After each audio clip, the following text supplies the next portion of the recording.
מה קרה? אני נורא מוטרדת. 3 לפנות בוקר, בוא נלך לישון בובי. אני לא יודעת למה הגעתי היום לבית חולים. עכשיו אני חושבת שאני יודעת. אני רוצה להשאיר את היום הזה מאחורינו, בסדר בייבי? בסדר. התכוונתי לבוא. אבל ידעתי שאתה בסדר. כי אני אף פעם לא חושבת שמשהו באמת לא יכול לקרות לי, לילדים או לך. עליתי על האוטוסטרדה ופתאום תקפה אותי הרגשה ממש חזקה שאתה מת. כל כך ניבאתי שהייתי חייבת לעצור. אין צריך יותר לפחד, קוקי, אני פה. אמא שלי איתה. ניבלתי כי שמחתי. שמחת שאני מת? שמחתי להיות חופשייה, כאילו אבן הגולה מליבי. כאילו אבן עיגולה מליבך? כן. אני חושב שאת חייבת להתנצלות, ברברה. אם את רוצה להגיד לי משהו, אז אני רוצה לשמוע. אני רוצה להתגרש. לא, את לא, זה בלתי אפשרי.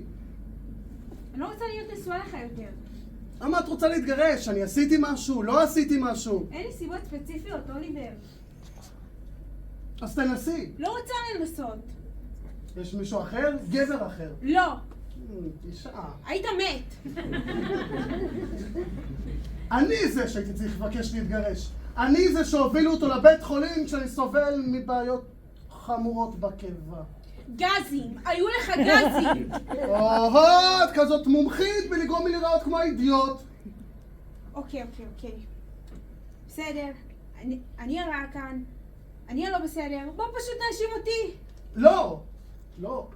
אני חושב שאת חייבת לי סיבה הגיונית. אני קורא את התחת שלי בעבודה כדי שלך יהיו חיים טובים. אז אני רוצה לשמוע את הסיבה ההגיונית שלך. אז קדימה, בואי נשמע.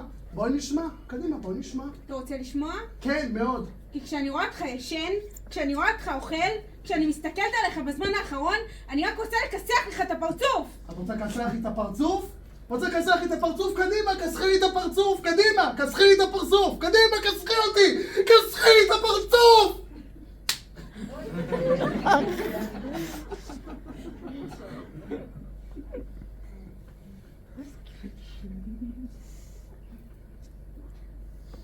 בפעם הבאה אני אחזיר לך. כדאי לך לזכור עורך דין מעולה. הכי מעולה שהארנק שלך יכול להרשות.